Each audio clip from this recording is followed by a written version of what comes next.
Se não fosse Bolsonaro, nós não saberíamos que o STF protege bandidos. Se não fosse Bolsonaro, nós não saberíamos que a parte da mídia mente, porque muitos jornalistas são militantes esquerdistas. Se não fosse Bolsonaro, nós não saberíamos que o Nhonho quer impedir projetos da lei contra a corrupção.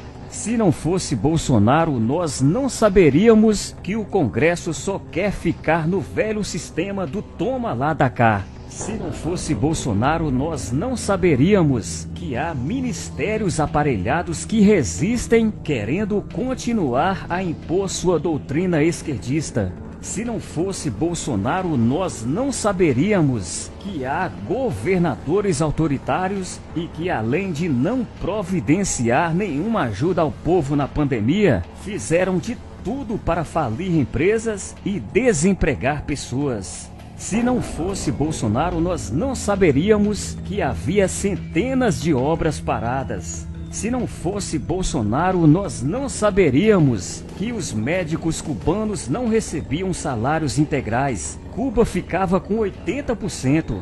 Se não fosse Bolsonaro, nós não saberíamos que muitos médicos cubanos não eram médicos, pois fugiram do Brasil antes da posse dele, medo de serem presos.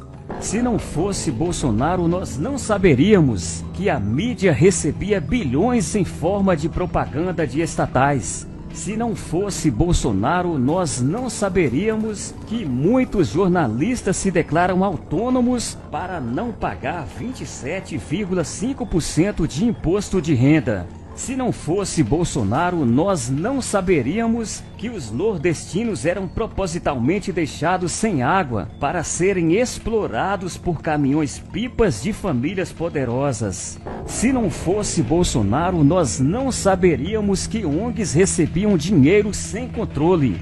Se não fosse Bolsonaro, a gente não saberia que a França tem mais de 40 usinas nucleares. Os rejeitos vão ficar na natureza por centenas de anos. Se não fosse Bolsonaro, a gente não saberia que a Noruega ainda caça baleia. Se não fosse Bolsonaro, a gente não saberia que universitários pensam que há girafas na Amazônia.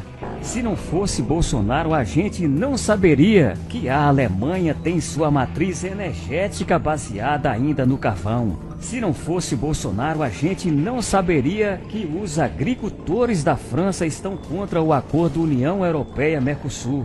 Se não fosse Bolsonaro, a gente não saberia. A França explodiu bombas A em Mururoa. A radiação acabou com a natureza por 1000 anos. Se não fosse Bolsonaro, a gente não saberia que os europeus não têm lei de reserva legal. Nenhum país tem um projeto de proteção de animais marinhos como o Brasil. Projeto Tamar. Vão se catar, europeus. Façam algo útil. Se não fosse Bolsonaro, a gente não saberia que para Globo Lixo, Porto Velho fica em Roraima. Se não fosse Bolsonaro, hoje seríamos uma Venezuela e você teria que comer seus animais de estimação. Se não fosse Bolsonaro, nós não saberíamos que Moro blindava o PSDB, onde ele se refugia hoje. Se não apoiar o governo Bolsonaro, podemos ser a nova Argentina e suas propriedades serão relativizadas, suas poupanças confiscadas. Acorda! Agora eu quero o seu importante comentário. Inscreva aqui no canal youtube.com/SérioLobo e ative o sininho marcando a opção todas para receber diariamente novos vídeos em apoio a Bolsonaro.